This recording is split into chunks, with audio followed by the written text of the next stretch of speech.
పేదలకు అందించేందుకు ఉద్దేశించిన రేషన్ బియ్యం దళారీల జేబులు నింపుతోంది. పోలీసులు, vigilance, enforcement, civil supplies, revenue అధికారులు క్షేత్రస్థాయిలో జరుగుతున్న అక్రమాలపై నిఘా పెట్టి నియంత్రించకపోవడంతో పీడీఎస్ రైస్ దందా కొనసాగుతూనే ఉంది. ఉమ్మడి నిజామాబాద్ జిల్లాలో రేషన్ బియ్యం దళారుల మూలంగా రీసైక్లింగ్ కోసం పక్క రాష్ట్రాలైన కర్ణాటక, మహారాష్ట్రకు తరలిస్తున్నారనే ఆరోపణలున్నాయి. పీడీఎస్ బియ్యం పక్కదారి పట్టకుండా అక్రమ రేషన్ రవాణాపై మా నిజామాబాద్ ప్రతినిధి భూపతి తాజా సమాచారం అందిస్తారు.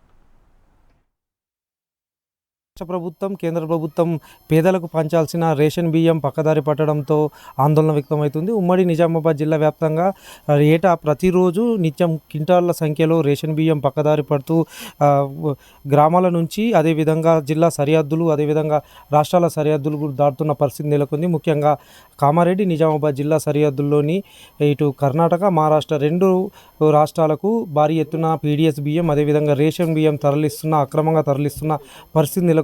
ఈ పీడీఎస్ బియ్యం దందాను అనేక మంది వ్యాపారులు చేస్తున్నట్లు గుర్తించారు. అనేక కేసులు అవుతున్నప్పటికీ అక్రమ రవాణా దందా మాత్రం నిలిచిపోవడం లేదు. అనేక సార్లు హెచ్చరికలు చేసిన, దాడులు నిర్వహించిన విజిలెన్స్, ఎన్ఫోర్స్మెంట్, అదేవిధంగా రెవెన్యూ, పోలీస్ దాడులు నిర్వహిస్తున్న ఈ రేషన్ బియ్యం పక్కదారి పట్టడం మాత్రం ఆగడం లేదు. ప్రతి ఏటా కేంద్ర రాష్ట్ర ప్రభుత్వాలు కోట్లాది రూపాయలు ధనంతో పేద ప్రజలకు, ముఖ్యంగా వైట్ రేషన్ కార్డు ఉన్న వారందరికీ పక్కా బియ్యం అందించేందుకు రేషన్ కార్డుల ద్వారా రేషన్ బియ్యం అందిస్తున్న పరిస్థితి నెలకొంది. అయినప్పటికీ ప్రభుత్వాలు కఠిన చట్టాలు, కఠిన నిబంధనలు పెట్టినప్పటికీ రేషన్ బియ్యం అక్రమ రవాణా, పీడీఎస్ అక్రమ దందా మాత్రం ఆగడం లేదు. మనతోటి సివిల్ సప్లై డీటీ కృష్ణయ్య గారు ఉన్నారు, వారితో మాట్లాడించే ప్రయత్నం చేద్దాం. సార్ చెప్పండి, రేషన్ బియ్యం తనిఖీలు మీరు చేస్తున్నప్పటికీ అక్రమ దందా ఆగడం లేదు, దీనికి అడ్డుకట్టేయాలంటే ఏం చేయాలి? మా నోటీసులు వచ్చిన ప్రతిసారి మేము కేసులు చేసుకుంటూనే పోతున్నాము. ఎంత చేసినా కానీ ఆగడం లేదు. మేము కఠిన చర్యలు తీసుకుంటాము. మా నోటీసులో ఏవి వచ్చినానో మేము చర్యలు తీసుకుంటాము. ఈ కేసులు మాత్రం నమోదు చేస్తున్నాము. చట్టరీత్యా చర్యలు అయితే తీసుకుంటున్నాం. సివిల్ సప్లై అధికారులు చర్యలు తీసుకుంటారు, పోలీసులు, రెవెన్యూలు అధికారులు దాడులు చేస్తారు, అయినా కానీ పక్కదారి పడుతుంది. దీన్ని అడ్డుకట్ట వేయాలంటే ఎలాంటి చర్యలు తీసుకుంటే బాగుంటుంది? బెనిఫిషియరీ దగ్గర, వాళ్ళ దగ్గర ఉంటున్నారు. మామూలుగా మేము మా విచారణలో ఏం తెలుతుందంటే, ఎక్కడ కొన్నామంటే ఇట్లా వీళ్ళ మీరు వాళ్ళ మీరు అనేది ఎవరైతే వ్యాపారం చేస్తున్నారో వాళ్ళు చెప్తున్నారు. మీకు ఎక్కడి నుంచి వస్తున్నాయంటే మేము ఇట్లా తీసుకొచ్చి మాకు అమ్ముతున్నారు, ఇంత ఈ రేట్కి అమ్మితే మేము తీసుకుంటున్నాము. దాని మీద మేము ₹2, ₹4 ఎక్కువగా అమ్ముతున్నాము. మరి బెనిఫిషరీస్ వాళ్ళంతా దీన్ని మిస్యూజ్ చేస్తున్నారు. అంటే అమ్ముతున్నారు అని అంటే బెనిఫిషరీస్ వాళ్ళు వాడుకుంటే ఏం కాదు, వాళ్ళు వాడుకోక బయట మార్కెట్ చేయడం వల్ల ఇది బ్లాక్ మార్కెట్ అవుతుంది.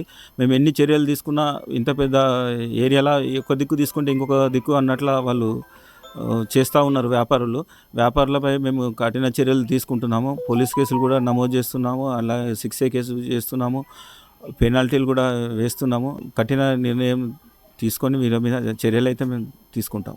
చాలామంది రేషన్ డీలర్లు కూడా ఈ వ్యవహారంలో పాల్పంచుకుంటున్నారు, కొంతమంది వ్యాపారులతో కుమ్ముక్కై చేస్తున్నారు అంటున్నారు. దీన్ని ఎట్లా చూస్తారు? డీలర్లు అంటే వాళ్ళకు ఇప్పుడు బయోమెట్రిక్ ద్వారా ఇస్తున్నారు. వాళ్ళు ఎట్లా అంటే ఒక బెనిఫిషరీస్కి ఒక 30 కిలోల బియ్యం ఉన్నాయనుకో, వచ్చి అతను బయోమెట్రిక్ ఇస్తే కానీ, ఓటీపీ చెప్తే కానీ బియ్యం అయితే బయటకు పోయే ప్రసక్తి లేదు.